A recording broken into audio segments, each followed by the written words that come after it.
Dios, gracias. Siempre estamos agradecidos de tus bendiciones, de las oportunidades que nos permites juntarnos con hermanos en esta Amén. oportunidad de distintos países Y y gracias. poder aprender algo más de ti y, y de fundamentar nuestra fe, poniendo en pie firme nuestra fe para defenderla y para que nos sirva a nosotros mismos, para crecer en fe y no tener ninguna duda de tu palabra, Señor.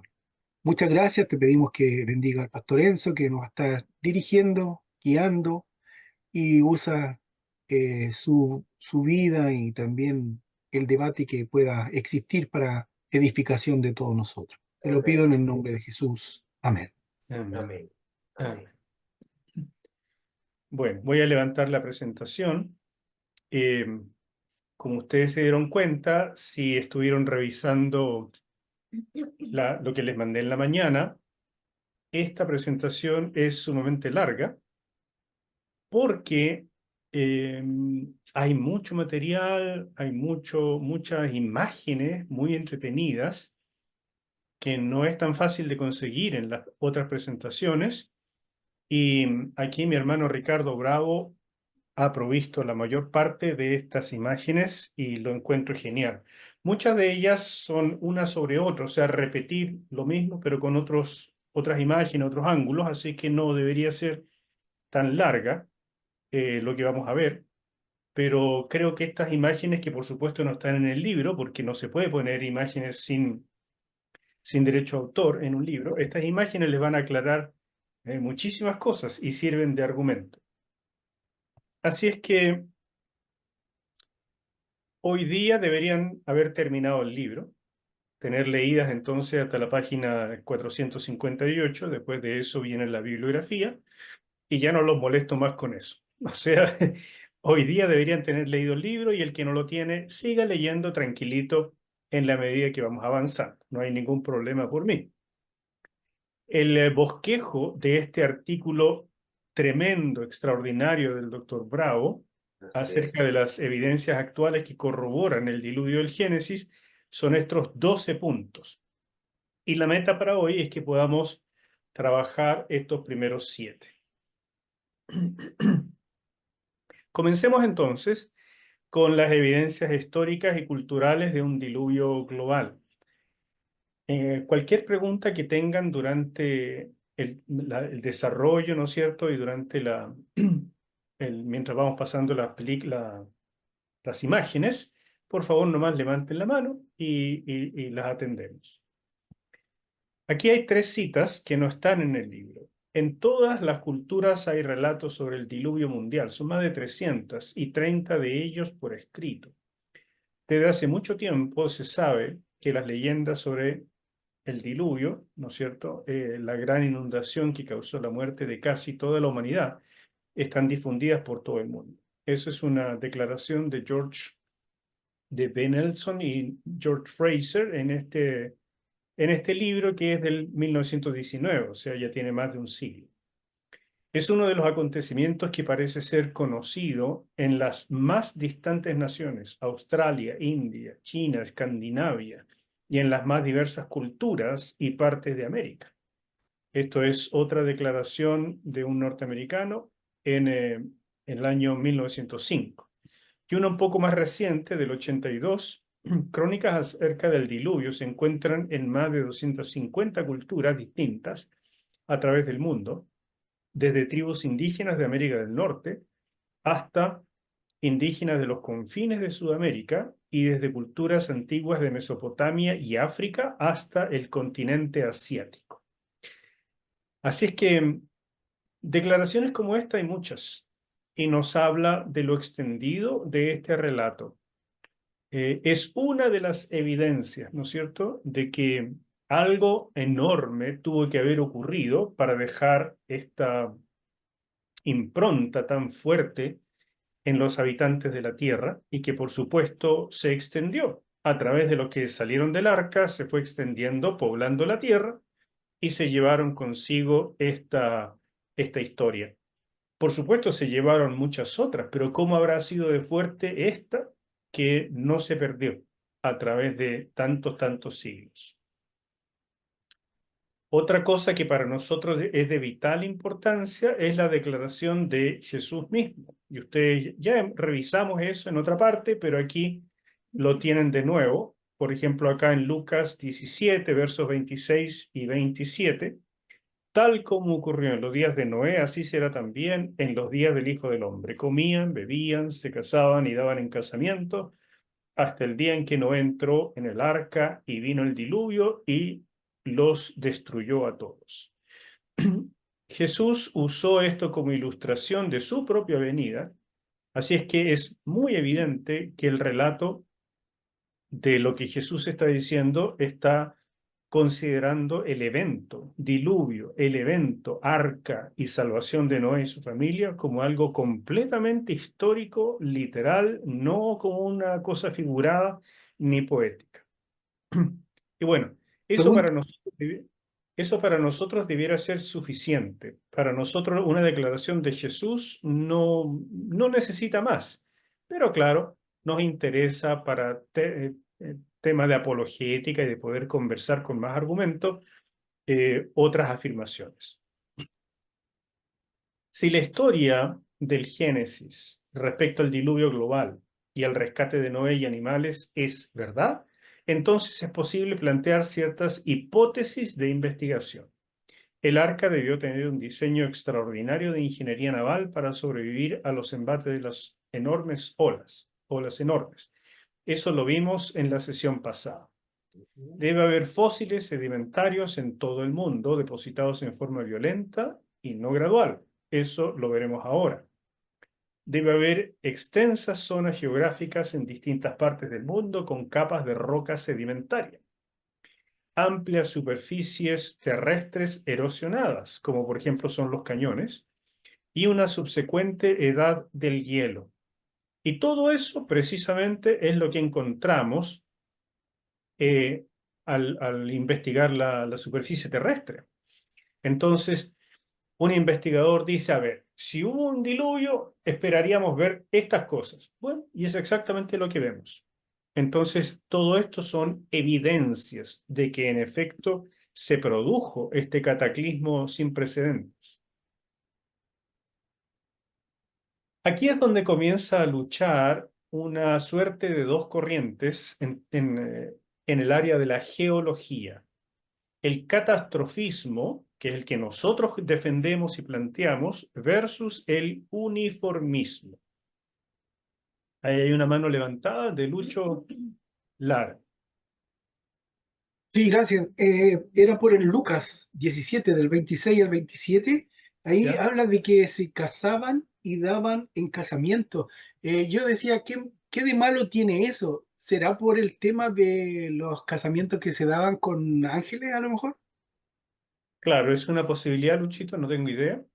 Es una posibilidad. Yo creo que el Señor estaba enfocando más que nada el aspecto de que vivían una vida normal, una vida despreocupada de lo que venía, como si fuera a durar para siempre. Entonces se casaban, daban a las hijas y a los hijos en matrimonio y no estaban poniendo atención a la predicación de Noé y a que estaban en la última etapa antes de un juicio gravísimo. Creo que a eso se refería el Señor Jesús.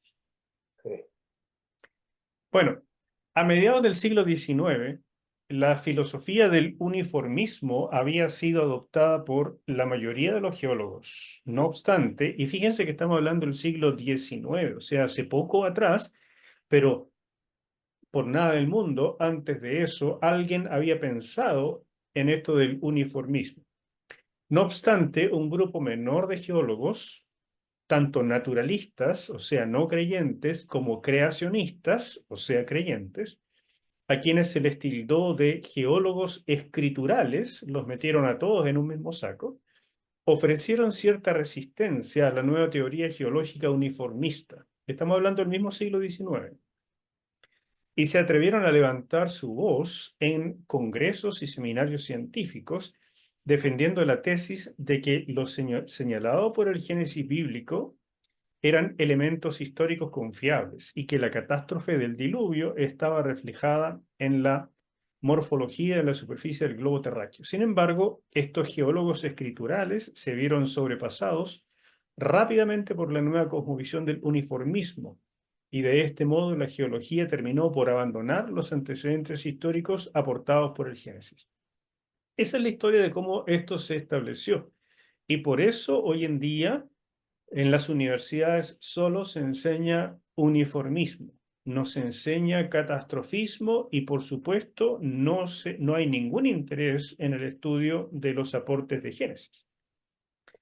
A principios del siglo XIX, las ideas del uniformismo, unido a una escala de tiempo de millones de años, se convirtió en el dogma oficial de la geología. Charles Lyell, ahí estamos en el siglo XIX y comienzos del, no, siglo XVIII y comienzos del XIX, perdón, fines del XVIII hasta casi fines del XIX, basándose más en su imaginación que en evidencias geológicas, propuso que la columna geológica formada por los estratos sedimentarios de la corteza terrestre se formó lentamente, sin grandes cambios, y tal y como se sigue formando actualmente, o sea, de 1,6 centímetros por año. A esta escuela de pensamiento se le llama el uniformismo. El uniformismo, hermanos míos, plantea una hipótesis muy similar al creacionismo o al catastrofismo. El catastrofismo, en términos del diluvio, dice, a ver, si hubo un diluvio, esperamos ver tales cosas, que es lo que mencionamos en la lámina anterior. Y cuando uno examina el globo terráqueo, es eso exactamente lo que ve. El uniformismo dice, si todo se hizo a través de un avance lento, gradual, de 1,6 centímetros por año, de sedimento sobre sedimento, etcétera, etcétera, entonces deberíamos ver estas cosas en la Tierra. Y propusieron esta columna geológica que integra tanto las capas que se ven en la Tierra como los fósiles integrados dentro de estas capas. Entonces la pregunta es, ¿el estudio de la geología a nivel mundial realmente apoya esa columna geológica? Y la respuesta es no. Y por eso dice aquí con propiedad el doctor Bravo que esto es más bien un producto de la imaginación de Charles Lyell. Ahora, no importa que sea producto de su imaginación, esto es una teoría, es una hipótesis, es un planteamiento que después debe corroborarse con la evidencia. El punto es que se ha mantenido esta hipótesis a pesar de que la evidencia la niega. Y más bien la evidencia apoya el catastrofismo bíblico. Eso es lo importante que ustedes tienen que saber. No es malo hacer una hipótesis. El problema es mantener una hipótesis que está probadamente falsa porque no les gusta la otra. Al uniformismo le es muy difícil explicar y aplicar sus principios al origen de las geosinclinales. Eso significa los sedimentos torcidos o doblados.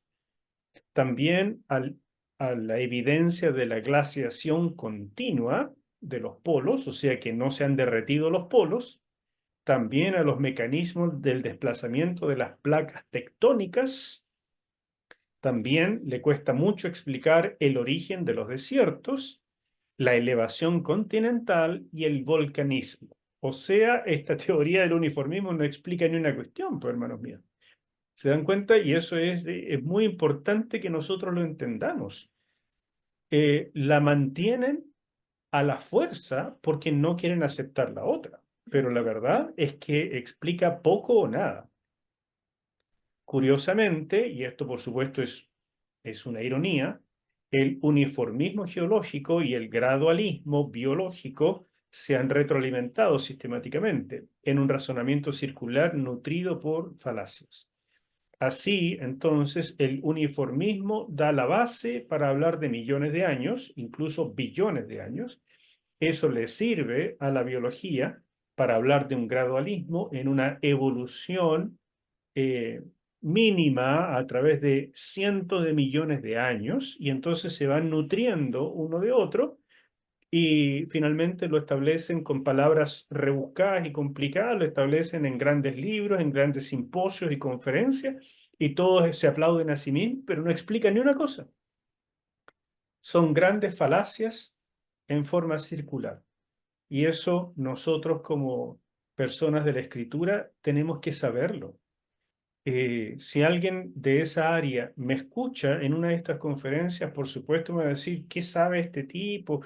No sabe ni una cosa, pero yo le invito a que estudie con más profundidad los orígenes de estas teorías, las evidencias que se presentan y si realmente las evidencias concuerdan con lo que se propone.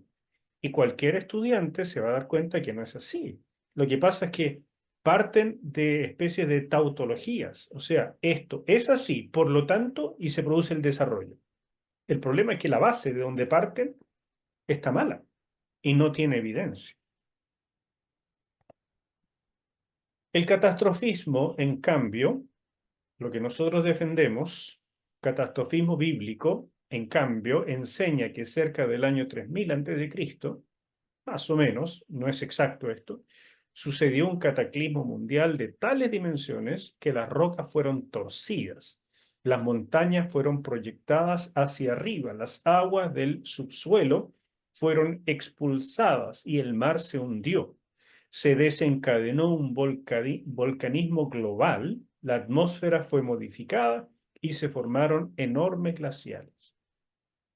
Esto claramente es el apocalipsis. Es como ustedes ven en las películas de que se acaba el mundo. Eso fue precisamente el diluvio.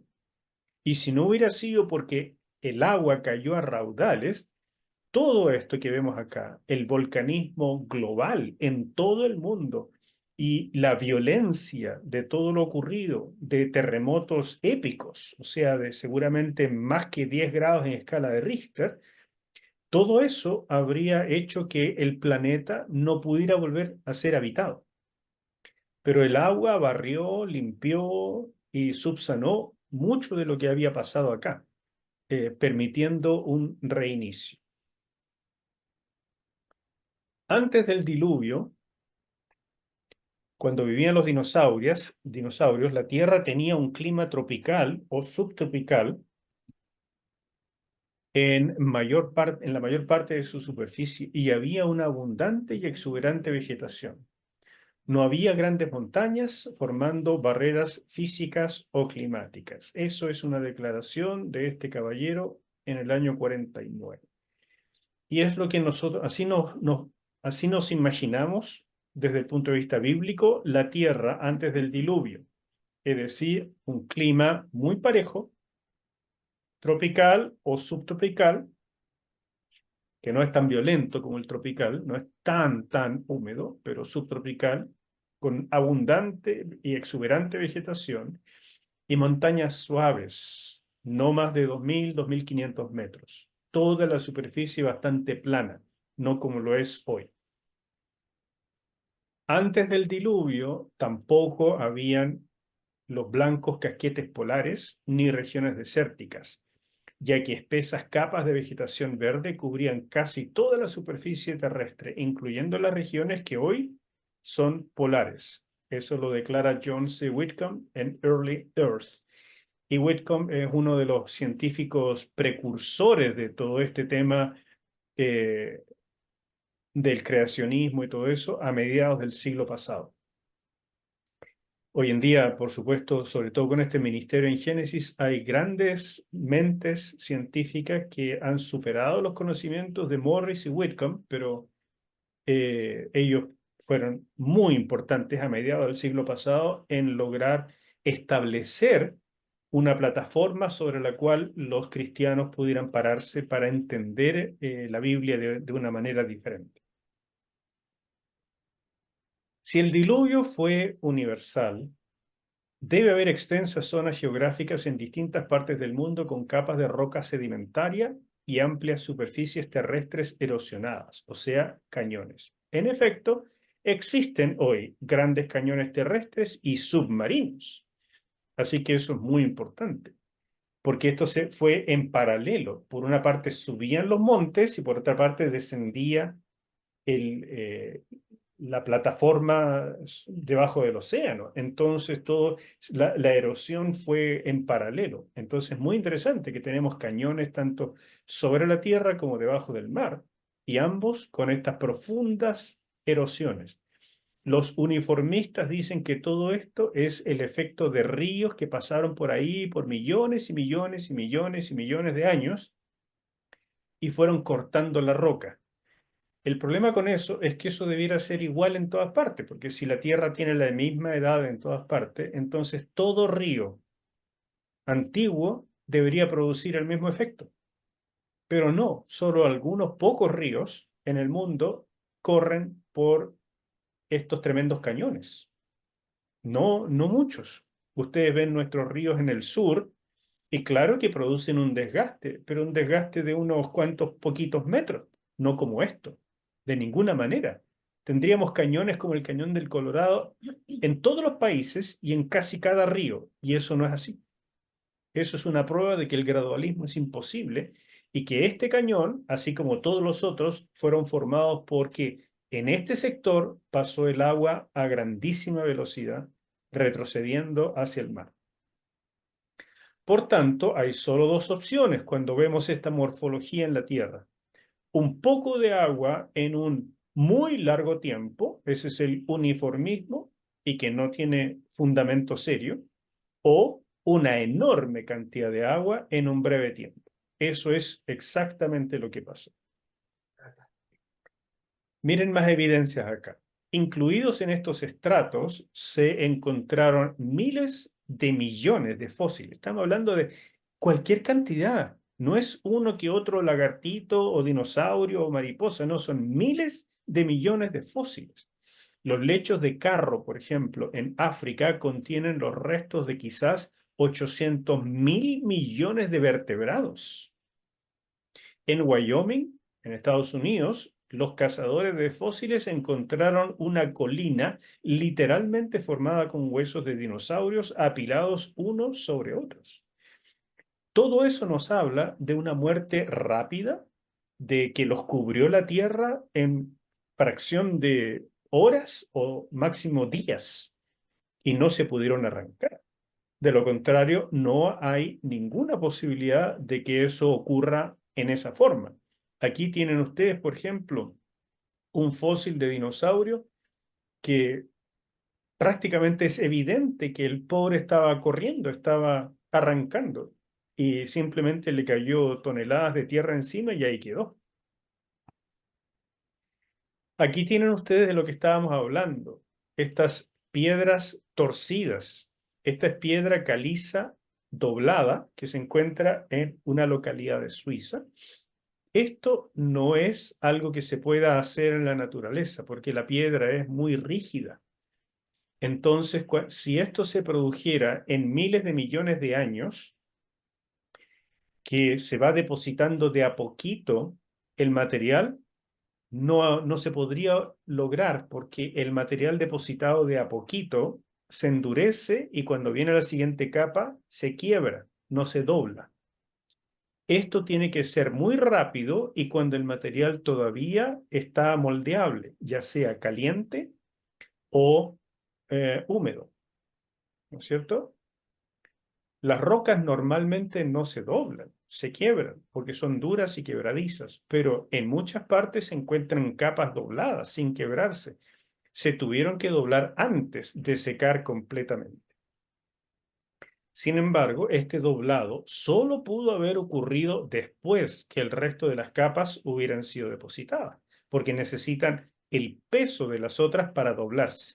Entonces, no solamente se doblaron rápidamente, sino que fueron cubiertas por otras capas también muy rápidamente, no en un gradualismo de millones de años. ¿Me van siguiendo el razonamiento, hermanos, verdad? Si alguien tiene alguna duda, por favor, páreme, porque esto que les estoy diciendo no está explicado en el libro. Es muy difícil de explicar sin las imágenes, y por eso es algo que les estoy agregando acá. Aquí tienen más imágenes de este fenómeno de las piedras dobladas. Aquí se hace con un poco de plasticina el efecto de lo que se supone que ocurrió, ¿verdad? Que por grandes presiones las piedras se doblan, pero se doblan solamente si están todavía moldeables, si están húmedas o calientes, no si están ya rígidas. Entonces, fíjense que este es un fenómeno que se encuentra en muchas partes del mundo. Estratos doblados cuando estaban frescos. Estos son evidencias que, por supuesto, los uniformistas no saben cómo explicar y para los catastrofistas nos hace muchísimo sentido. Aquí tienen otro ejemplo de rocas dobladas. Ustedes se fijan que esto es granito. No es como la otra, que podríamos decir es más suave la otra roca, ¿no? Esto es granito. Esa es la roca más dura que existe. La Split Mountain en el Parque Nacional Desierto de Anza Borrego, en el este de San Diego, California. Ahí tiene una roca, entonces uno pasa, deja el autito, mira la roca y uno dice, mira qué interesante cómo está doblada. Y no piensa que eso es una tremenda evidencia de catastrofismo. Más de estas rocas, y aquí algunos sapos que están mirando, ¿verdad? Y que, ¿quién sabe qué les explicarán los geólogos actualmente? Pero esto es sinónimo de que todo esto se depositó rápidamente estando aún fresco, antes de que por la enorme presión se formara roca sólida, eso es granito, o no tan sólida como es la piedra caliza, que es más quebradiza. Esto es en el Eastern Beach, cerca de Auckland, en Nueva Zelanda. Entonces, fíjense, estábamos hablando de algo en el desierto de San Diego. Esto es en Nueva Zelanda. Otros vimos en Suiza, otros vimos en África. O sea, esto ocurre en todas partes del mundo. Es un fenómeno global. No es simplemente una casualidad, algo que pasó en una sola parte. Está en todo el mundo. Aquí tienen otra prueba de esto mismo. No hay desgaste entre los estratos por falta de tiempo. Aquí esto está en Coconino, en Arizona. Ahí ven ustedes cómo se separan dos estratos. Ahí hay uno y ahí hay otro. Pero no hay ningún desgaste. Cuando un estrato se deposita sobre el otro, si es uniformemente a través de mucho tiempo, va produciendo un desgaste, el aumento de peso, todo eso. Pero si es de un paraguaso, ¿no es cierto? De una vez se produce esta línea de quiebre sólida, o sea, continua, sin desgaste. Y eso es lo interesante. ¿Cómo se explica eso? Bueno, el catastrofismo lo explica, pero no el uniformismo. El famoso Cañón del Colorado nos da otro ejemplo muy interesante. Ahí ven ustedes estratos en rápida sucesión y sin desgaste en etapa de llenado o inundación, que se extienden por cientos de miles de kilómetros. Ahí ven. Distintos estratos, se ve a través de los diferentes colores y no hay desgaste entre medio, sino que es como si hubiéramos puesto, ¿verdad? Aquí le ponemos cemento, aquí le ponemos después adobe, aquí le ponemos arena, aquí, ¿me entiende? Como si lo hubiéramos hecho a mano. No es, y el hecho de que el río o el agua cortara esto de esta manera nos ayuda a verlo. Pero esto es lo que ocurre si nosotros hiciéramos un hoyo en casi cualquier parte del mundo, uno ve precisamente esto. El cañón nos ayuda a verlo porque fue cortado así. Pero debajo de su casa, de tu casa, se podría ver seguramente algo así si pudieras cortar 2, 3 kilómetros hacia abajo. Ahí tienen otra imagen del cañón del Colorado, donde se nota el terrible desgaste, es violentísimo. Aguas a gran velocidad cortan un canal entre las rocas. Y uno dice, O mejor dicho, los geólogos dicen, no, este es el efecto del cañón, o sea, del río Colorado que fue pasando por millones de años, entonces fue cortando la roca de esta manera. Falso. Primero porque un río corta va cortando la tierra en forma de un cono, no así, no con dos paredes rígidas.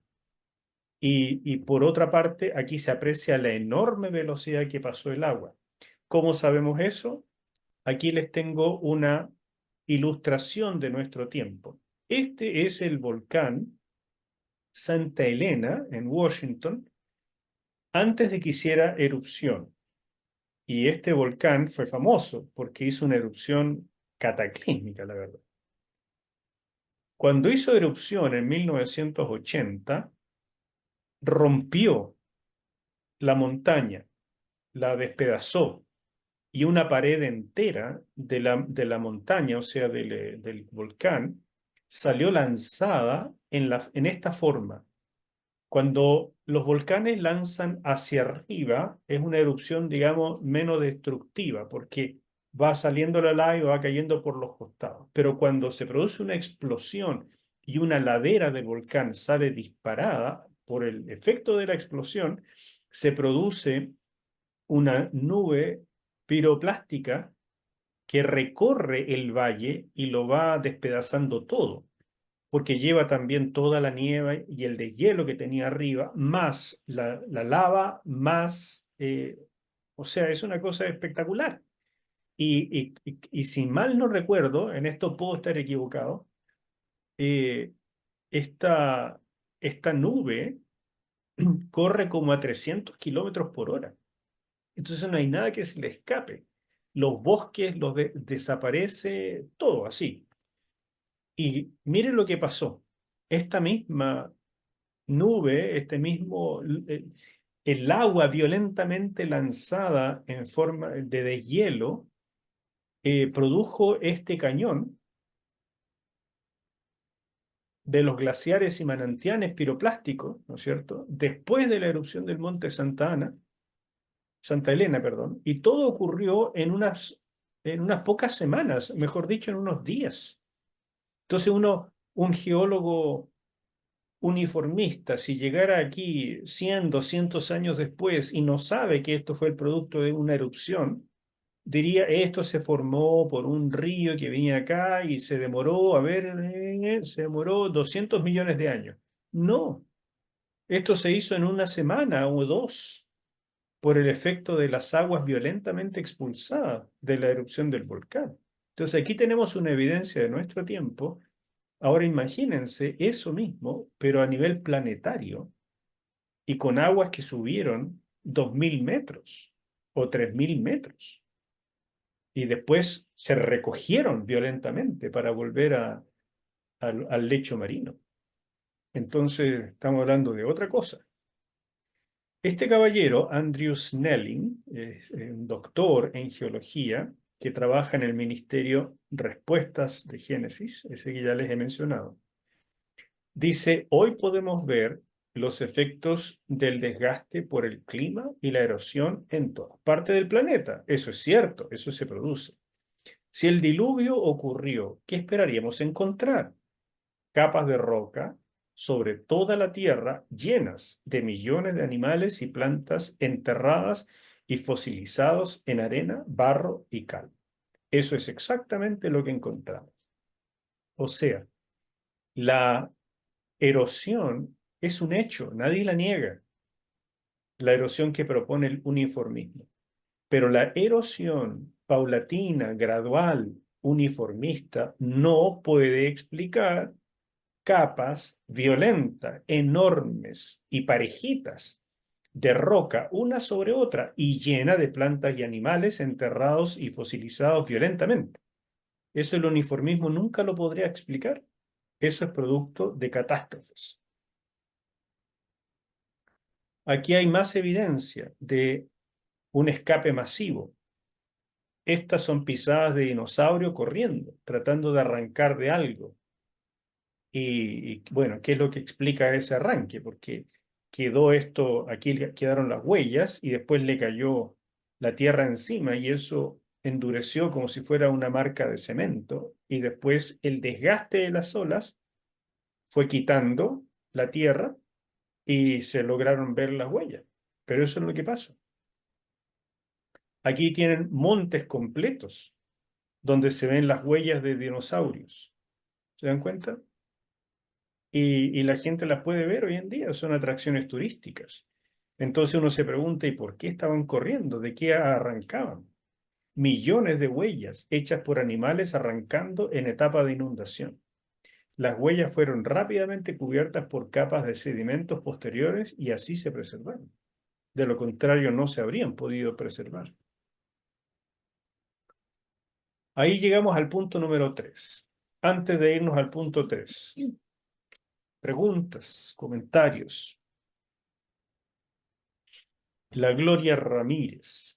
Sí, me queda una duda con respecto a lo que mencionaste sobre el clima que habría tenido la Tierra antes del diluvio, que sería un clima más parejo en todas partes, más tropical.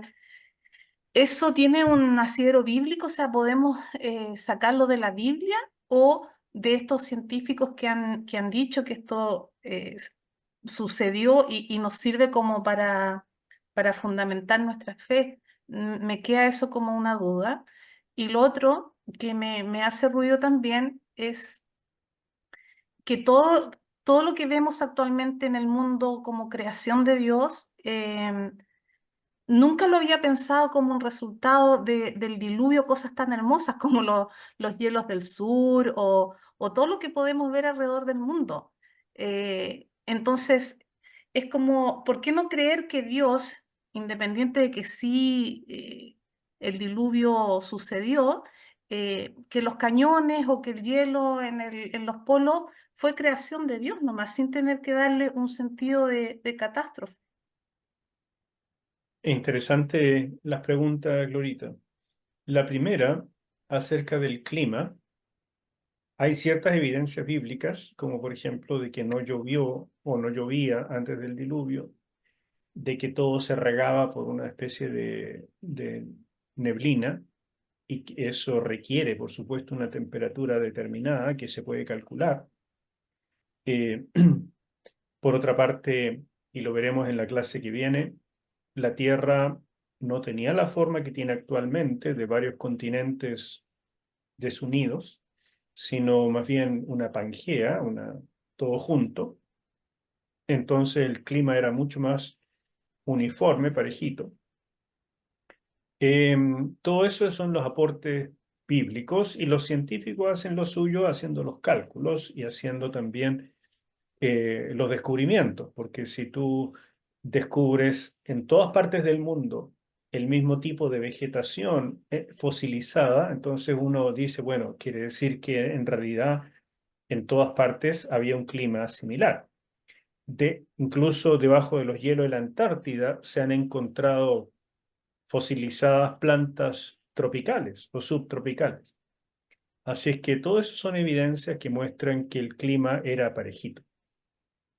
Y la otra pregunta tuya, en el fondo, es una pregunta un poquito circular, porque claramente todo esto es creación de Dios. Él permitió ciertas formas en ciertos lugares y yo creo que casi es como una autoalabanza que se hizo el Señor de decir, miren, que aún con una catástrofe, lo artístico que yo puedo ser, porque es bello el mundo así como está, es bello, pero es extremadamente violento. En otras palabras, si los seres humanos no modificamos nuestro hábitat, no podríamos vivir, no nos logramos adaptar como los animales. Los animales tienen que adaptarse a condiciones muy extremas, pero los seres humanos no podemos. No solo, no solo nos adaptamos, algo hay que de adaptación, pero tenemos que transformarlo. O sea, nadie podría vivir en Islandia, por ejemplo, o en los países nórdicos si no tuviera calefacción y de muy buena calidad. Mm. Nadie podría vivir en los países como los donde están mis hermanos de Cape Coral, simplemente con abanicos. Antes se hacía así, pero la gente la sufría, porque calores tropicales, y hay lugares tal vez Miami no es de lo peor, pero hay lugares en la selva del Amazonas donde simplemente no se puede estar. Unos calores de 45, 50 grados a la sombra con una humedad de casi el 100%, o sea, casi no se puede respirar ese aire. Es complejo. Entonces, el ser humano modifica el ambiente y uno lo ve en fotos, es precioso, pero vivir ahí es otra cosa. Mm. Los casquetes polares son una belleza, pero ¿quién puede vivir ahí? Entonces, es una muestra de que el Señor hace cosas bellas a pesar de la destrucción, pero no era todo habitable y maravilloso como era el jardín de Edén y los alrededores antes del diluvio. Eso es una realidad importante que tenemos que tomar en cuenta. Además, la fertilidad que Dios decretó para la creación hace que, a pesar de todo y después de este enorme cataclismo, todo volviera a ser verde, salieran plantas por todos lados, adaptándose también a las nuevas condiciones climáticas. Mm. Pero si no fuera así, todo el mundo sería un desierto. Entonces uno le puede encontrar la belleza a un desierto de Atacama, a un desierto del Sahara. Sí, podemos, pero no es un lugar habitable. Es muy difícil. Y si nos damos Claro. cuenta hoy la cantidad de lugares que hay así en el mundo, todo lo que pasa de 3.000, 4.000 metros de altura, y hay mucho de eso, es inhabitable para el ser humano. Todo lo que es desértico, y es mucho, no es habitable. Todo lo que es polar, antártico o ártico, no es habitable. Entonces, piensa en la cantidad de tierra que se perdió por ser inhabitable en el presente en relación con como era antes del diluvio. Así que estoy de acuerdo contigo en que es hermoso el mundo, pero está en caos. El mundo está en estado de caída y gime por la Mm. restauración de los hijos de Dios, porque también va a ser tierra nueva y cielos nuevos. Entiendo, entiendo. ¿Y lo del continente que era uno solo, eso también es bíblico? Eso no lo podemos sacar de la Biblia, esos son estudios y descubrimientos que han ido haciendo los científicos, y lo veremos en la clase que sigue. Ya, gracias. De nada. ¿Alguien más quisiera comentar o preguntar algo?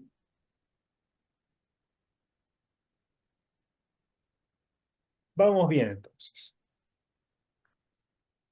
Punto número 3. Aspectos naturales y sobrenaturales en el diluvio.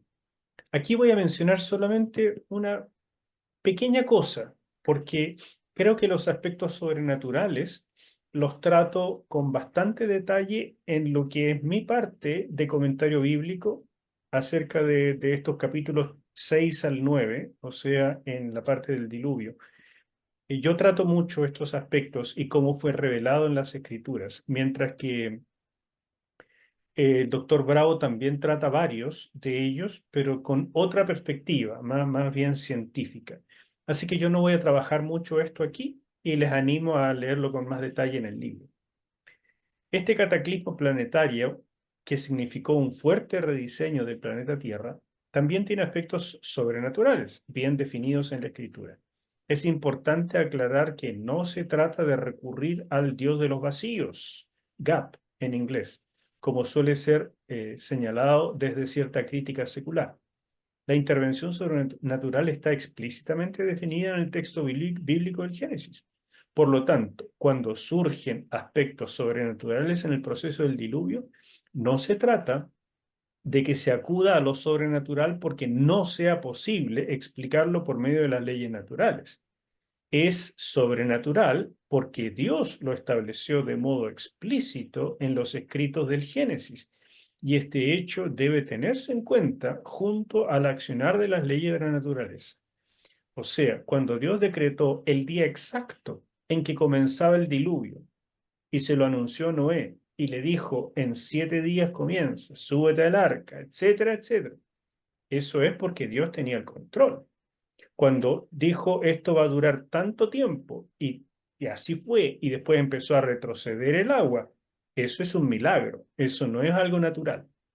Cuando el arca posó en un lugar sobre el Ararat, eso es un milagro, porque hubiera reposado sobre cualquier otra ladera y no queda firme, el arca se desploma y queda la escoba, se mueren todos. El hecho de que el arca estuviera en una zona donde la inundación no fuera demasiado violenta, para que pudiera subir el arca lentamente y no ser aplastada por una riada, por ejemplo, eso es un milagro. El hecho de que llegaran los animalitos en pareja y no llegaran manadas de animales tratando de salvarse. O sea, todo fue escogido y traído personalmente por el Señor. Esto no fue ni invento de Noé, ni tampoco algo de la naturaleza. Esto es la intervención de la mano de Dios, o sea, milagros. Sin embargo, las evidencias en la corteza terrestre y en el ciclo del agua se pueden estudiar científicamente y nos aportan las evidencias científicas de que ocurrió esta catástrofe conocida como el diluvio. ¿Me siguen? Es necesario mantener en paralelo estas dos cosas. Aquí claramente hablamos de un milagro. Todo el diluvio y la sobrevivencia y la reconstrucción del planeta, todo es un milagro. Pero dentro o usando las leyes naturales. Lo mismo pasa cuando Jesús caminó sobre el agua. El agua seguía siendo agua, pero Jesús hizo un milagro. Hizo que algo ocurriera que no puede ocurrir si no es con un milagro. O sea, que un ser humano camine sobre el agua. Es un milagro que la tempestad se parara inmediatamente cuando Jesús le dice, ya, suficiente, cálmate. Todo eso es milagroso, pero dentro de las leyes de la naturaleza. O sea, el agua que venía cayendo mientras llovía siguió cayendo hasta que terminó de caer, aunque Jesús dijo, para. De ahí en adelante no cayó más, pero la que venía cayendo siguió cayendo. A eso me refiero, ¿no? El arca, o sea, la barca donde estaba Jesús siguió en el agua. No es que fue transportada por manos divinas hasta la playa. Las leyes naturales son el medio que Dios usa, pero de forma milagrosa. De manera sobrenatural, no, sobrenatural, Dios reordenó la superficie terrestre, separando las placas tectónicas que formaban un solo gran continente. Y los científicos hablan en principio de un supercontinente llamado Rodinia y después Pangea. Aquí tienen una imagen de cómo suponen que pudo haber sido la Tierra antes del diluvio y durante el diluvio. Todo esto quedó bajo agua, pero estaba todo junto.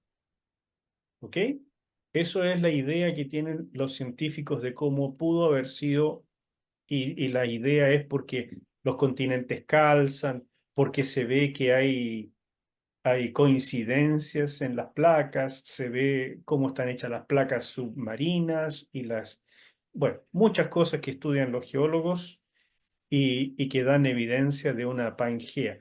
De hecho, en esto concuerdan tanto los geólogos cristianos o creacionistas como los seculares, los no cristianos. Bueno, y producto de la separación y posterior colisión de alguna de estas placas, se levantaron las cadenas de montañas en las regiones continentales, como el Himalaya, por ejemplo, al chocar la placa de la India con la placa asiática. Por tanto, y lo mismo ocurrió con la cordillera de los Andes. Por tanto, la topografía global del planeta, como la vemos hoy, no se habría formado por pequeños cambios graduales en millones de años, como señala el enfoque uniformista, sino en un enorme y complejo proceso que demoró alrededor de un año, vale decir, el tiempo de duración de todo el juicio del diluvio, incluida la espera de Noé y su familia en la embarcación hasta que disminuyeran las aguas de la superficie terrestre. Si todo esto no hubiera sido amortiguado por millones y millones de toneladas de agua, esto habría sido muy diferente. Si esto hubiera sido, digamos, en seco, que todos los volcanes erupcionan, el planeta no habría sido más habitable. Entonces todo esto también está dentro del control del Señor. Fue amortiguado por el agua permitió que el arca flotara, el agua permitió que los tsunamis enormes que se produjeron no afectaran al arca, porque al estar en mar profundo no producían esta violencia los tsunamis. Bueno, todo eso es parte de la mano sobrenatural del Señor. Él sabía lo que estaba haciendo, no quería acabar con el planeta, quería hacer un juicio global. Además, y ahí viene una pregunta, si hay un Dios todopoderoso, y siempre esta pregunta es una pregunta importante, porque uno al final está este juego entre lo natural y lo sobrenatural. Si hay un Dios sobrenatural, todopoderoso, tras este proceso cataclísmico, también debe haber acción sobrenatural, además de procesos naturales. O sea, el diseño del arca fue revelado divinamente. ¿Cómo se les habría ocurrido a esta gente que ni siquiera había visto llover cómo hacer un arca para lo que se necesitaba? La agrupación, ingreso y cuidado de los animales también. El levantamiento de aguas desde las profundidades de la tierra, porque no alcanzan las lluvias. La enorme descarga de agua desde el cielo en forma de cataratas. La formación de cuencas oceánicas continentales y cadenas de montañas actuales. Inicio y fin del diluvio, o sea, son tiempos de apertura y cierre de las fuentes del gran abismo y de cataratas de manera muy precisa. No es así al azar, no es cuándo ocurrirá, no, Dios lo tenía, pero estrictamente previsto. Muchos incrédulos señalan que el diluvio no es sino una historia, un cuento que relata una inundación terrible, pero local, que se produjo en esta zona de Mesopotamia, y por eso el relato más parecido al diluvio del Génesis está en los escritos mesopotámicos, tanto de Babilonia como de Ugarit y de lugares de esta zona. Entonces, los arqueólogos y los antropólogos y toda esta gente han propuesto de que en el fondo el diluvio es una leyenda producida después de una catástrofe local. Pero eso no concuerda con lo que dice Génesis. Génesis dice, las aguas aumentaron más y más sobre la tierra y fueron cubiertos todos los altos montes que hay debajo de todos los cielos. 15 codos, o sea, 7 metros por encima subieron las aguas después que los montes habían sido cubiertos. Es mucha agua, mis hermanos. Dice, pereció toda carne. Con una inundación local, evidentemente no perece todo el mundo. Y todo ser humano, todo aquello en cuya nariz había aliento de espíritu de vida, todo lo que había sobre la tierra firme, murió. Exterminó, pues, el Señor todo ser viviente que había sobre la faz de la tierra. Solo quedó Noé y los que estaban con él en el arca. Y prevalecieron las aguas sobre la tierra 150 días. Si fue una inundación local, todo esto es mentira. Si lo que dice la Escritura es verdad, el diluvio fue global, abarcó todo el planeta. La gente se pregunta, los incrédulos, aquí tienen una imagen del monte Everest. ¿Pudo el agua haber cubierto el monte Everest de casi 9.000 metros de altura? Evidentemente no, porque no hay tanta agua como eso. O sea, las montañas se formaron al final y después del diluvio. Las placas tectónicas colisionaron, se comprimieron y doblaron hacia arriba las montañas, hacia abajo los abismos marinos. Fósiles marinos en las partes más altas del Everest se han encontrado ciertos fósiles marinos incluso en las partes más altas del Everest, así como hemos hablado de también en toda la montaña, en todas las cordilleras de los Andes. Eso nos muestra que todo esto estuvo alguna vez bajo el agua, pero no existían estos montes altísimos en aquella época, sino montes más suaves, montes que no superaban los 2.000, 2.500 metros de altura. ¿Cómo sabemos eso? Porque si hubieran estos montes altísimos, el clima no podría ser parejo en todas partes igual. Tenían que ser montes más suaves, si no las grandes montañas, las grandes cordilleras producen una barrera que impide que el clima se empareje. Por otra parte, si no hubieran sido de ese tamaño, no hay suficiente agua en todo el planeta para cubrir un monte Everest. Aquí ven ustedes fósiles encontrados en la cordillera de los Andes. Esto es muy común. Uno va a la cordillera, como les conté, me parece, en la sesión pasada. Yo mismo he encontrado esto a miles de metros de altura. Y uno dice, ¿cómo llegó acá? Bueno, ya sabemos cómo. Ricardo hace además una interpretación interesante del Salmo 104, que daría una respuesta, aunque poética, ¿no es cierto?, a este tema de que las montañas altísimas se formaron después o durante el diluvio. Pero la información entregada por el Salmo 104 permite suponer que estos altos montes fueron elevados producto de los cambios geológicos ocurridos durante el diluvio.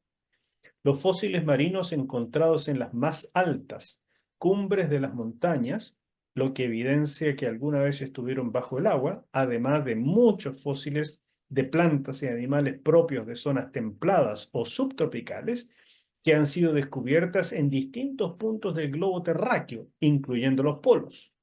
Esto último sugiere que todo el clima de la Tierra antes del diluvio era relativamente similar y benigno, lo que se consigue solo con alturas no mayores de 2.000 a 2.500 metros, entre otros factores.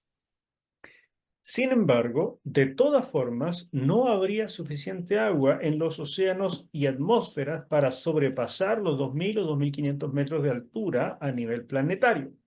Así que esta es una aseveración importante. El clima similar se establece con estos factores, pero aún con esto no tenemos suficiente agua si juntamos todo el agua de los océanos. No hay suficiente para cubrir todo. Y aquí tienen un ejemplo de una llanura con montes suaves. Así debió ser la Pangea antes del diluvio. ¿Ok? Entonces, aquí tienen otra evidencia. Este dibujo lo hizo Ricardo y la verdad es que es muy simpático. Si el diluvio hubiera sido solo local, entonces, ¿qué pasó con el agua? ¿Por qué Noé hubo de pasarse 100 años construyendo una tremenda embarcación, una enorme arca, si el diluvio era solo local? ¿Por qué no arrancarse de la zona afectada? Solo habría bastado que caminase al otro lado de una gran montaña y se habría salvado. ¿Por qué Dios se ocupó de enviar varios miles de animales al arca para preservarlos de la muerte, si era cosa de que los hiciera migrar a otra parte? Si el diluvio fue local, habrían seguido viviendo animales en otras áreas de la tierra y también seres humanos. Si el diluvio hubiera sido local, habría crecido el agua y se cae, pues hermano, se cae por el principio de los vasos comunicantes. Se cae, entonces no es posible que el agua pare, cubra los montes en una zona y de ahí pare. Simplemente sigue el agua. Entonces, para lograr cubrir todos los montes, tiene que ser global. Si el diluvio fue solo local, ¿por qué fue necesario embarcar aves en el arca? Si basta con que vuelen a una parte más protegida, incluso mientras se desata la inundación. Ellas pudieron simplemente haber volado alto sobre las montañas, algunos centenares de kilómetros como lo hacen hoy. La gente que vivía fuera de los alrededores geográficos del diluvio local podía haberse escapado del juicio de Dios. Y entonces tendríamos líneas humanas en paralelo, pero no es lo que tenemos. Así empezamos ahora a preguntarnos de dónde salió tanta agua. Y lo que se propuso en los años 50 aproximadamente por estos caballeros Morris y Whitcomb fue la teoría del dosel y las cataratas de los cielos. Y las investigaciones más actuales de los catastrofistas, o sea, de los creacionistas catastrofistas, es que esta teoría no explica la enorme cantidad de agua necesaria. ¿Por qué? Si hubiera sido todo producto de la lluvia, el agua contenida en la atmósfera en nubes solo puede dar cuenta de 5 centímetros de altura en toda la Tierra. Si hoy todas las nubes precipitaran y no quedara ni una sola nube en el cielo, tendríamos toda la Tierra cubierta de agua, sí, pero solo 5 centímetros. Esto porque los modelos matemáticos indican que el aire puede contener solo unos 30 gramos de vapor de agua por metro cúbico a una temperatura ambiental de 30 grados Celsius antes de precipitar. Estos 30 gramos de vapor de agua por metro cúbico es vital, porque la teoría del dosel que proponían estos caballeros del siglo pasado pensaban que era una capa sumamente gruesa de vapor, sumamente gruesa que estaba hacia el final de la atmósfera terrestre. Pero resulta que eso contraviene las leyes de la química en que solamente esto es lo que puede contener la atmósfera. Tendríamos que hablar de una atmósfera diferente. Solamente puede contener esta cantidad. Entonces, podríamos decir que hubiera llovido algo más que esto ya, pero 10 centímetros, no más que eso. No es suficiente para cubrir toda la Tierra.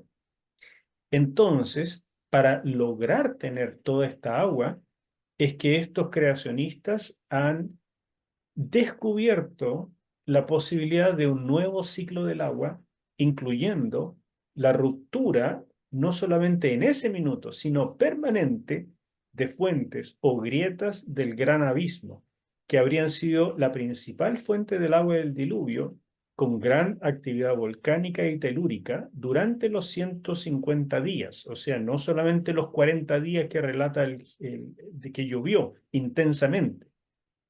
Esos 40 días son las cataratas del cielo, pero el diluvio en total, todo el crecimiento del agua fue constante por 150 días. Y nuevamente uno se pregunta, ¿existe tanta agua bajo la corteza terrestre para cubrir todo el planeta?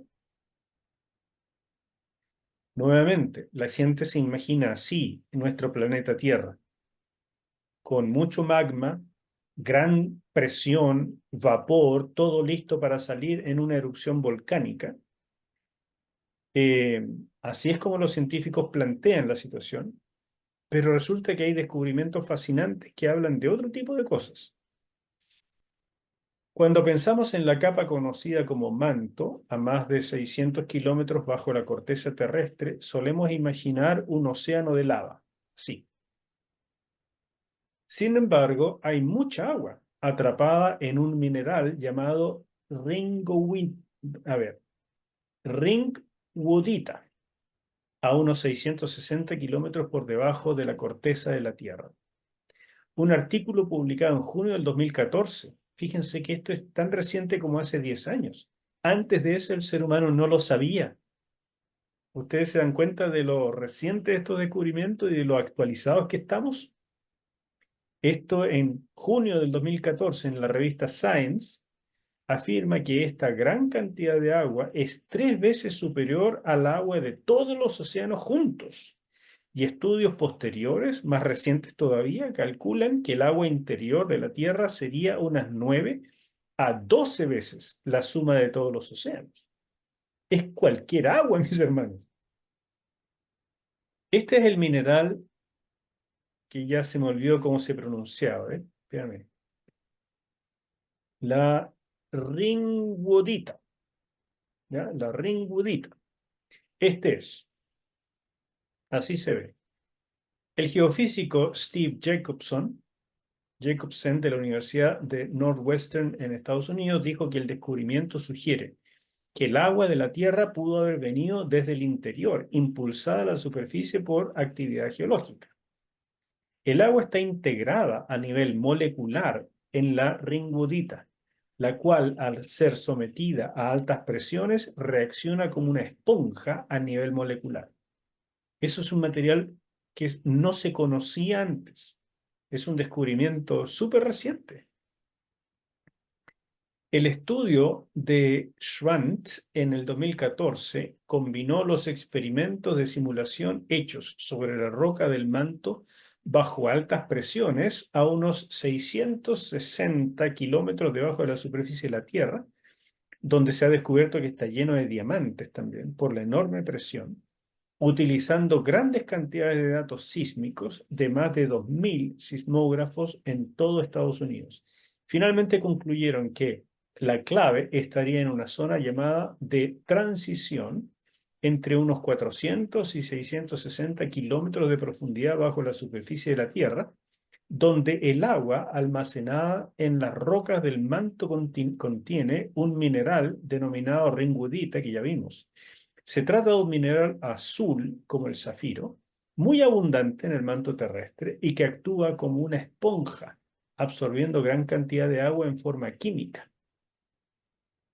No es líquida, ni hielo, ni vapor. Esta agua está en un cuarto estado, atrapada dentro de la estructura molecular de los minerales en la roca del manto, minerales conocidos como wachsleyita y ringudita.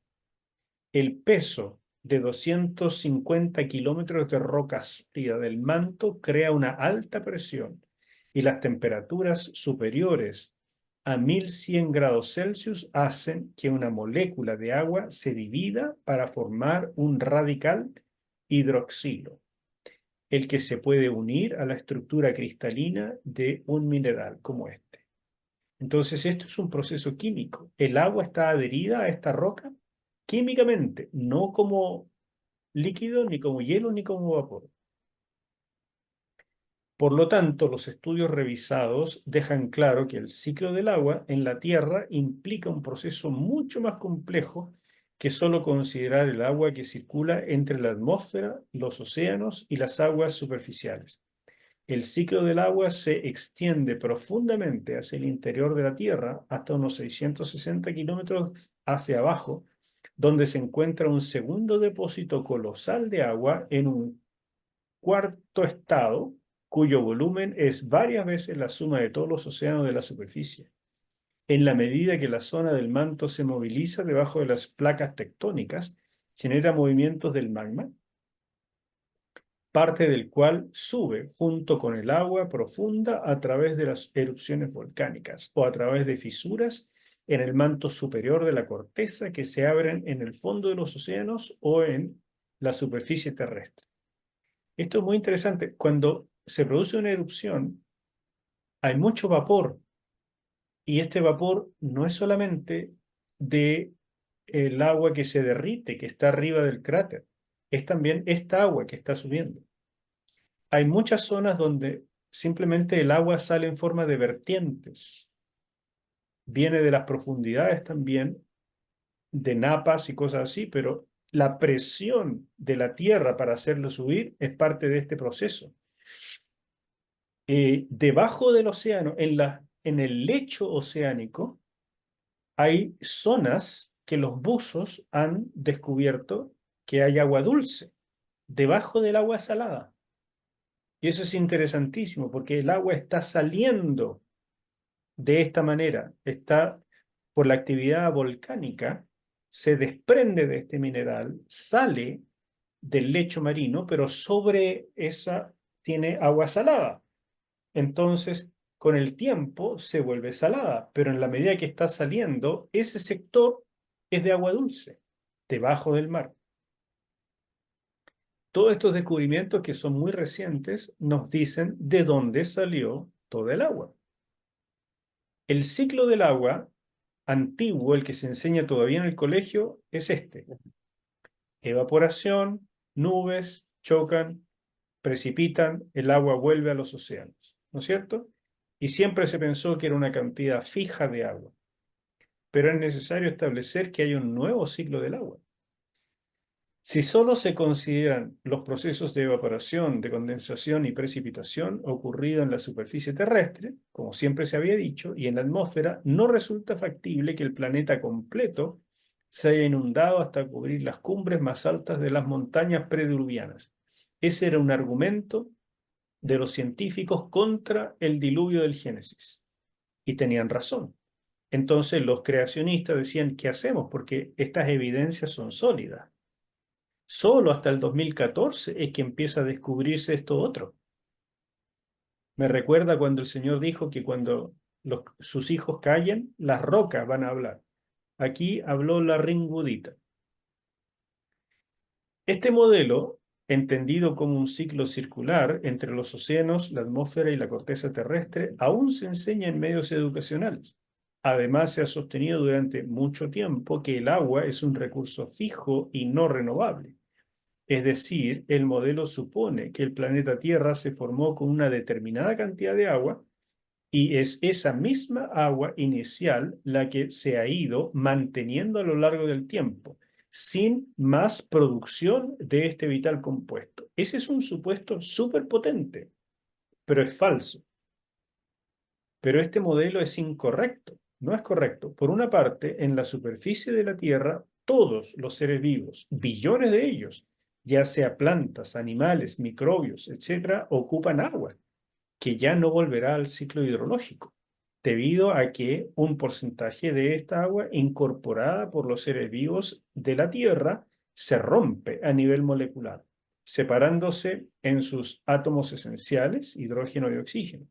En todos estos procesos desaparece un porcentaje importante de agua cada año. Si el agua fuera fija y no se renovara, el agua, cada vez tendríamos menos agua y eso se notaría.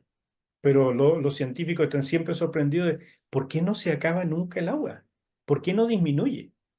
Y solamente hasta este milenio es que se ha descubierto este proceso, este cuarto estado del agua. Así que el verdadero ciclo hidrológico de la Tierra, descubierto hace muy poco, y este dibujo hecho por mi hermano Ricardo, o por algún dibujante que a él le pidió, es el verdadero ciclo del agua que está en el libro, ustedes lo tienen. Por otro lado, este modelo clásico del ciclo del agua ha considerado solo a los grandes océanos como el principal depósito de agua en la Tierra. Sin embargo, como hemos visto, existe un segundo gran depósito de agua, más grande que los océanos, en una zona muy profunda de la Tierra denominada zona de transición del manto, ZTM, ubicada entre los 400 y los 600 kilómetros de profundidad aproximadamente. Involucra el calor solar sobre los océanos, luego la evaporación, condensación y precipitación, o sea, el ciclo que se conocía antes, y la generación de agua y depósito en las profundidades de la Tierra cercanas a la zona de transición del manto, la cual fluye a la superficie de la Tierra y al fondo de los océanos a través de fisuras o fallas y también por acción tectónica volcánica. Ahí hago una pausa. Preguntas, comentarios. ¿Se va entendiendo? Sí, ¿Está clarito? Sí. sí. Bueno, Clarito, que- clarito, impresionante. lo que Permiso, resulta, pastor.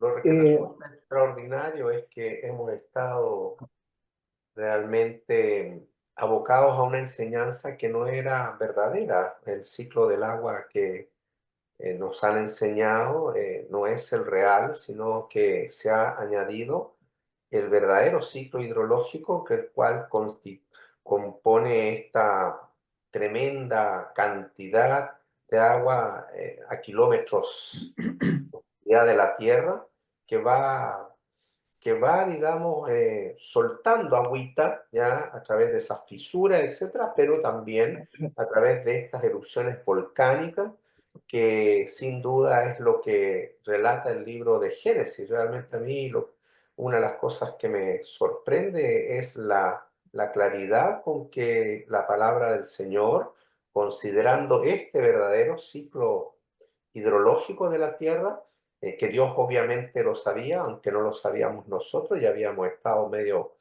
engañados al respecto, lo revela de una manera tan ordenada, como seguramente, no sé si hoy día o en la próxima clase lo veremos, ya con la ruptura de todas las fuentes del abismo, el abismal, y también las cataratas de los cielos, que son cosas Así diferentes.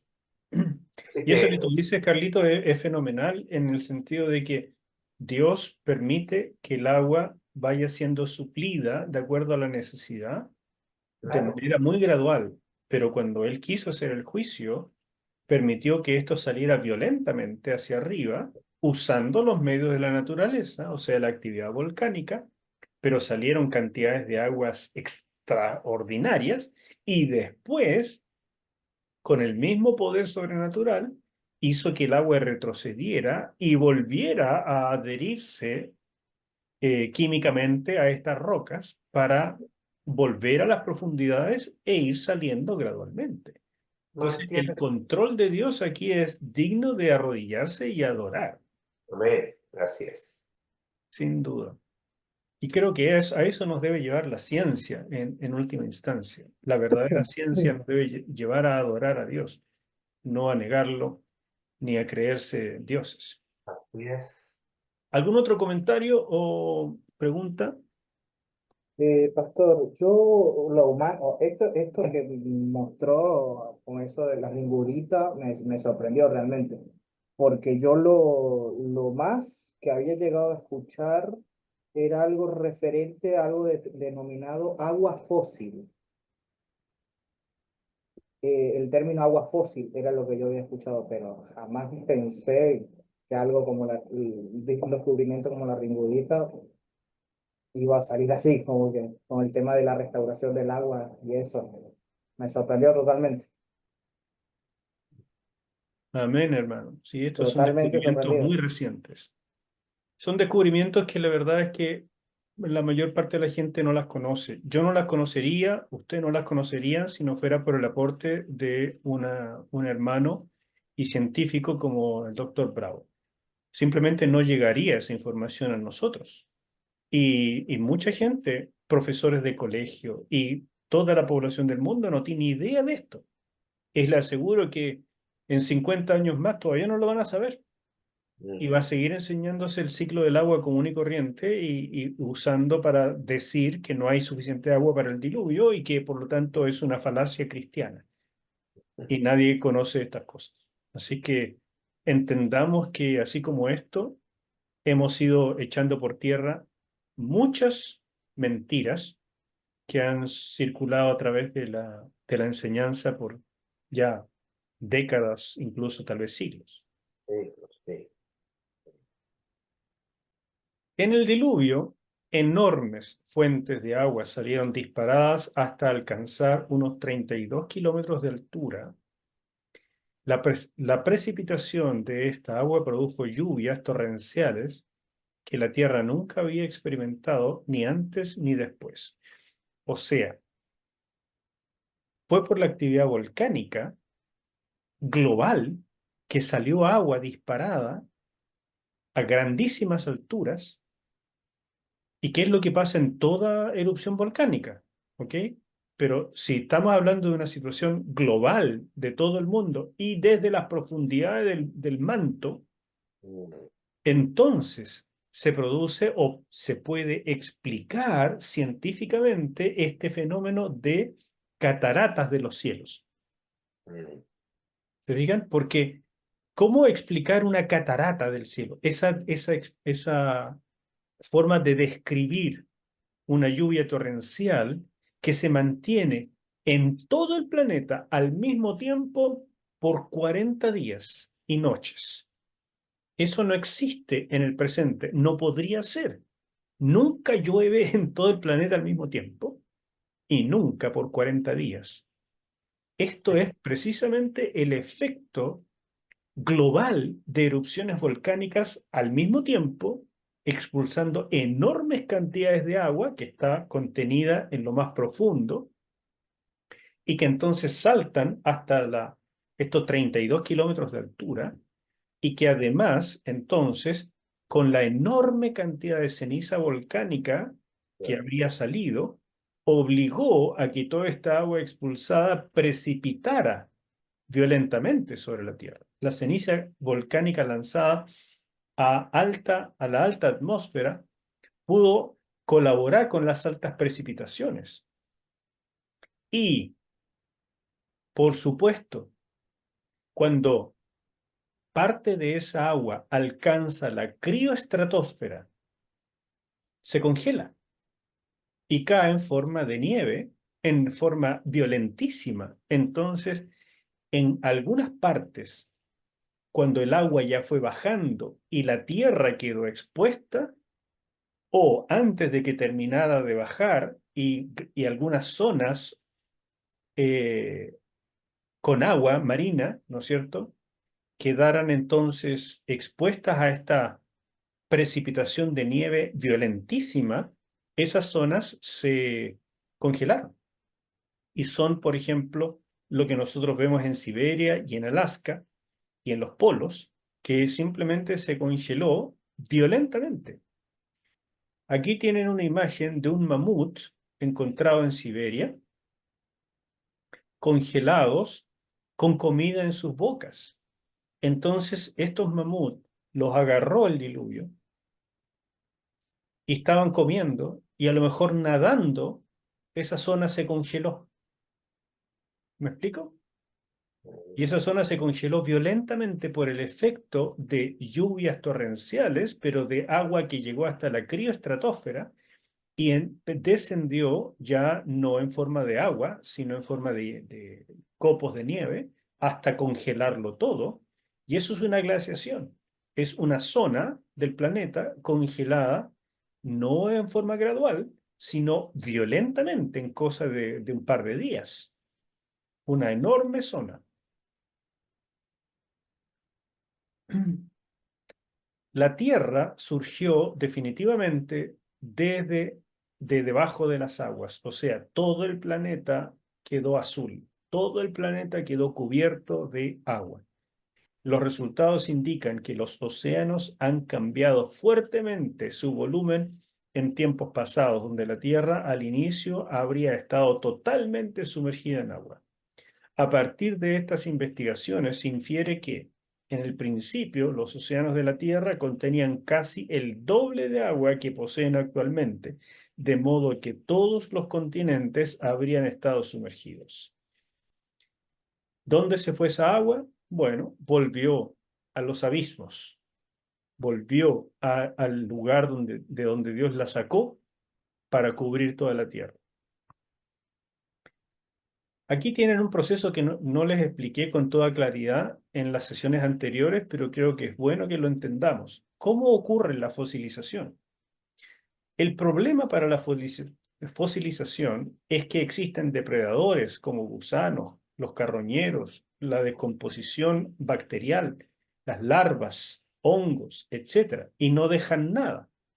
Por ejemplo, un pez que muere en el agua, otros pescaditos se lo comen, después vienen las bacterias, después todo, y queda esto. Y esto se termina por deshacer en el agua y no queda nada. Cuando un pez muere, lo normal es que flote y sea devorado por otros peces y finalmente no queda nada.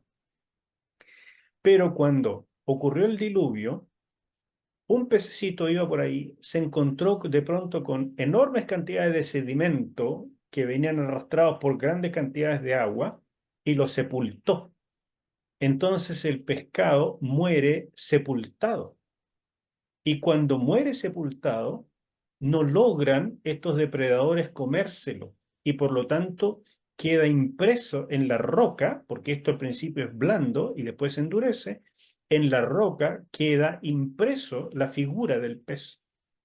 Eso es un pez fósil. ¿Me siguen? Así se produce. En todo el mundo podemos encontrar peces y otros animales marinos muy bien conservados, producto de una muerte repentina y catastrófica. Y lo mismo pasa con animales terrestres, incluyendo aves, y también con insectos, y con moluscos, y con plantas. Aquí tienen, por ejemplo, otras evidencias. Estos se supone que serían fósiles vivos de millones de años, pero se llaman fósiles vivos porque en efecto están fosilizados, pero al mismo tiempo existen en la actualidad. Este bicharraco, una cucaracha de un cierto tipo, es el mismo que este. Este es un pollo común y está en forma fosilizada, y hoy en día hay pollo. Este es un matapiojo o libélula, y que existe de diferentes tamaños, pero hoy en día también existe. Esta es una langosta fosilizada. Aquí hay una mantarraya fosilizada y aquí hay una estrella de mar fosilizada. Entonces uno dice, a ver, ¿significa que este bicho tiene millones de años porque está fosilizado? No, simplemente fue fosilizado en el diluvio y no se lo comió ningún bicho.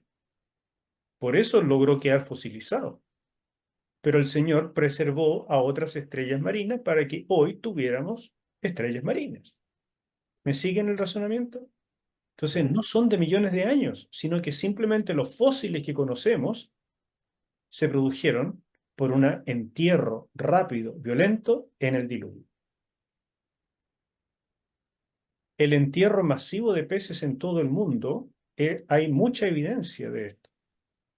En todo el mundo se encuentran estas imágenes, en las rocas. Y uno dice, bueno, ok, en la Tierra, los animales terrestres les puede pasar esto con una riada o algo así, pero ¿cómo le puede pasar a los peces y en todo el mundo? por las aguas. Por lo mismo. Aquí tienen más evidencia. Mire, estos peces fueron sorprendidos mientras estaban comiendo. Este tiene el pescadito en la guata, todavía en la panza. Ahí está, digiriendo. Este se lo está comiendo recién, este también y este también. Y fueron sepultados de esa manera, con vida y comiendo. No alcanzaron ni a digerir los pobres, y ahí quedaron sepultados. Esas evidencias dicen mucho, dicen de una catástrofe, no de gradualismo.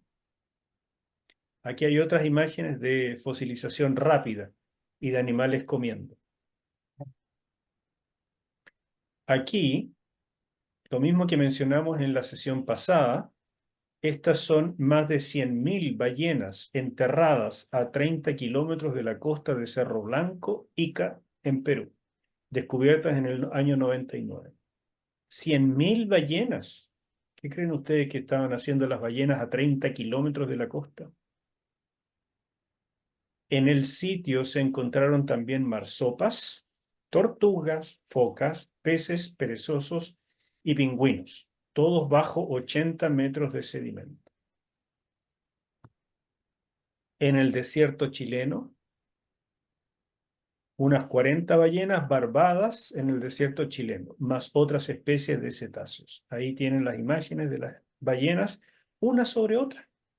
O sea, fueron arrastradas por enormes cantidades de sedimento y simplemente quedaron enterradas de manera violentísima. Y ahí murieron.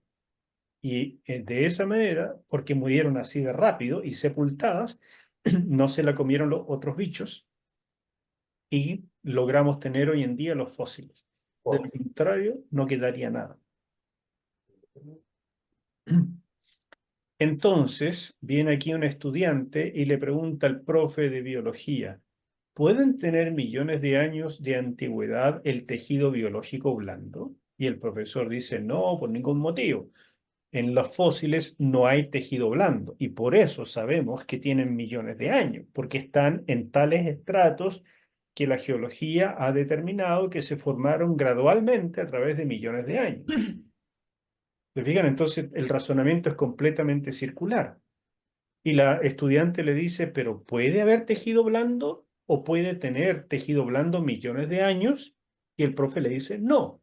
Pero resulta que esta investigadora, Mary Schweitzer, nos presenta esta microfotografía que es real de células dentro de un vaso sanguíneo en un corte de hueso de un tiranosaurio rex que no estaba fosilizado.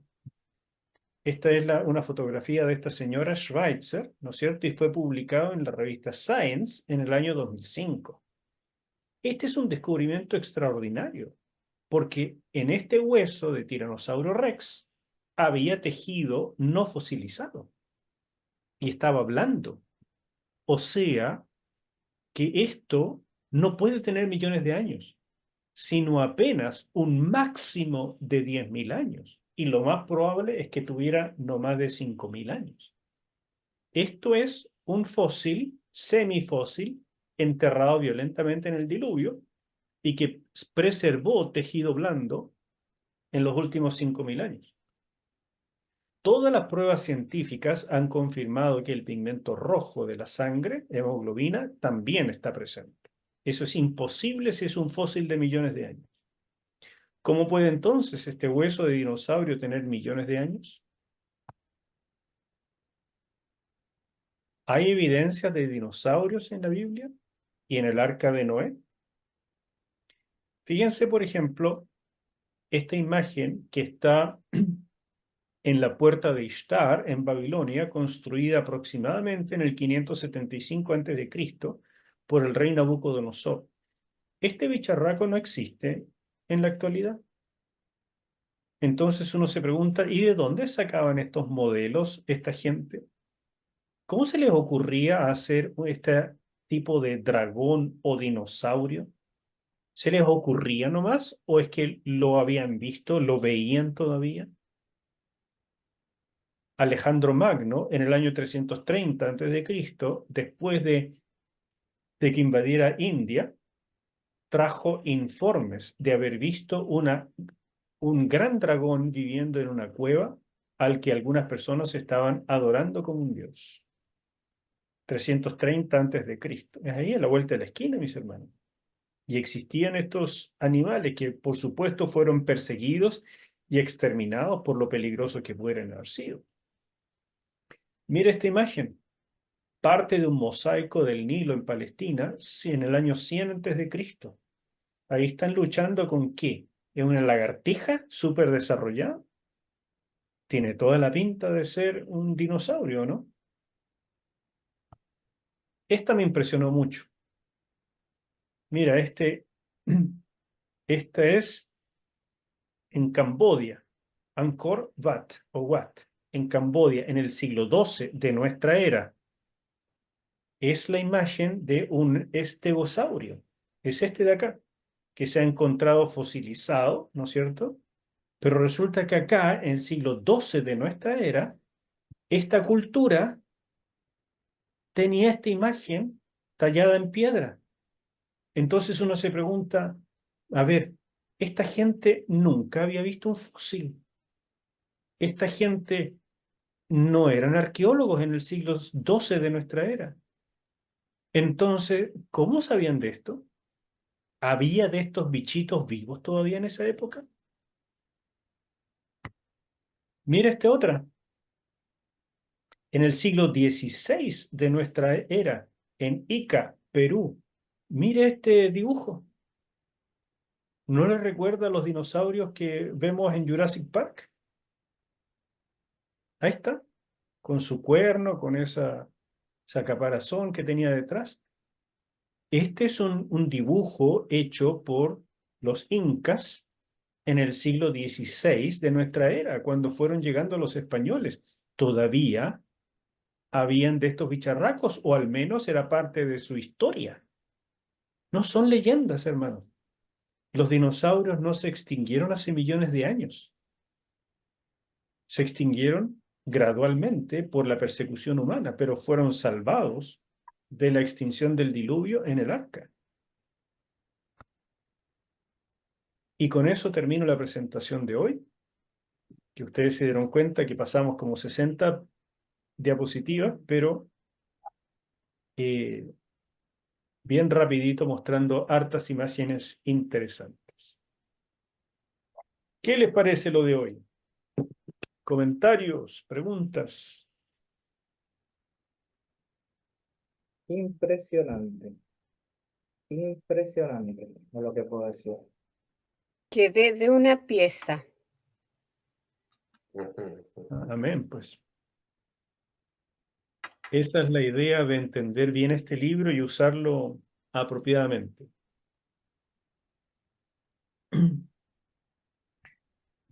¿Alguien más quisiera preguntar o decir algo? No, creo que algo expresé cuando yo por primera vez leí ese capítulo del doctor Bravo. Bueno, el libro, yo tengo un concepto de que está muy bien hecho, tanto en los aspectos teológicos, bíblicos, como en el aspecto de la ciencia, con el aporte del doctor Bravo. Pero lo relevante de este capítulo es que eh, está basado en una información muy contemporánea, muy actualizada, de hace muy poco tiempo y que realmente aporta un conocimiento que cambia paradigmas. Como dije, engañados, por ejemplo, con el ciclo hidrológico de la Tierra, el cual es diferente. Eh, Creo que cuando el Señor en Génesis habla de el inicio de este diluvio con la apertura de todas las fuentes abismales y las cataratas, es porque realmente en un momento determinado, catastróficamente, se producen estas erupciones volcánicas, con todo este impulso de agua a kilómetros de altura, como tú bien has dicho, ya que llega hasta una parte de la estratosfera, criósfera, que va generando esta caída también de nieve. Las gotas de agua no tienen el peso para caer como cataratas de los cielos, entonces son ayudadas a tener más peso por las cenizas. Ya, obviamente que también el volcán trae magma, por lo tanto la temperatura aumenta, el cual el ciclo de evaporación, condensación y lluvia creo que se ve acelerado. Entonces, es una cosa violenta que se puede explicar científicamente, pero bajo la importancia de tener conocimiento actualizado. Y yo creo que esa es la relevancia de este capítulo en forma especial. Yo quedé, como dijo Luis Salas, impresionante, así que yo cuando lo leí, ese capítulo, por primera vez, y lo logré entender. Así que, como también ha dicho hoy día el pastor Enzo, creo que frente a esta realidad no cabe otra cosa que, aparte de aumentar la fe, caer en adoración a nuestro verdadero Dios. Solo eso. Amén. Amén. Así que en dos palabras, impresionante. Y yo también quería decir en cuanto al el tema de que así va a ser la venida de nuestro Señor, cuando antes del diluvio estaban eh, como distraídos y, y la catástrofe también va a ser de esa, quizás de esa envergadura en cuanto a que los peces estaban comiendo todavía y los agarró a todos así de rápido. Y, y bueno, así habla el apocalipsis de cosas así tremendas que los seres humanos van a querer morir y no van a poder incluso. O sea, así como va a llegar la segunda venida, igual como, eh, o sea, antes de la segunda venida estaban, antes del diluvio, también la catástrofe va a ser tan terrible como en el diluvio y también es un llamado de ponerse las pilas también, estar ahí con, ¿cómo se llama? Con aceite, con se me fue la palabra, pero candelabro, no, Lámpara. la Lámpara. lámpara con aceite, lámparas con aceite. Claro, como la Pero no parábola de sabía las cómo se lámparas. pronunciaba en castellano. Ah, En inglés mucho, dígale. Gracias, Luchito. Ya, De todas me maneras. quedo de callado todas mejor. maneras. Chao, chao. Así Me están es. pegando mis mañas. La segunda venida del Señor va a ser igual de catastrófica y rápida. Muchos dicen, no puede ocurrir todo lo que dice Apocalipsis en solo 7 años. Bueno, todo el diluvio ocurrió en un solo año. Y la venida del Señor va a ser catastrófica igual que el diluvio, pero por fuego, no por agua. Uf, Entonces, eso es algo para tomar en cuenta también. Así es. ¿Algún comentario más? Bueno, pastor, yo creo que también el Señor le ha dado una sabiduría, porque yo honestamente leyendo el libro y leyendo las escrituras, y yo he leído la Biblia varias veces y nunca había comprendido, lo creía por fe porque yo sé que Dios tiene el poder para todas esas cosas, pero no tan como usted nos los enseña, en mi caso, tan masticadito, así que uno como que lo digiere con facilidad, porque yo no tengo grandes estudios y no todos tenemos la facilidad de entender. Y es verdad que usted hizo un estudio bien, igual que el doctor Bravo, que yo digo, Señor, gracias porque usaste a estas personas, estos siervos, para que esos conocimientos lleguen a nosotros, porque si no, yo nunca hubiese sabido nada de eso. Sí, Uno se lo lamentablemente. imagina, se pregunta cosas, otras como que son misterios. Digo, bueno, Señor, si no los podemos entender aquí, bueno, cuando lleguemos a tu presencia, y si no, nunca lo sabremos, bueno, pues. No vaya a comer ni leer la Biblia. Así que gracias por esos estudios y por compartir sus conocimientos, porque al igual que el doctor Bravo, porque no todo el mundo está dispuesto a compartir lo que se sabe. Gracias por decirlo, Gladys, y con muchísimo gusto. Nada de esto tiene que quedar oculto y les hago a ustedes responsables también de compartir esto con quien pueda. A veces pienso yo que el libro no será suficiente porque aún es complejo de entender todo lo que sale en el libro, pero vamos a subir estos videos en YouTube para que las personas Claro. los puedan ver, y les hago entonces el encargo Y de... ese libro es ahora vienen las Navidades y demás, es un buen regalo a una persona que uno aprecie y quiera, para que pueda entender y ver la realidad y el poder que tiene nuestro Dios también.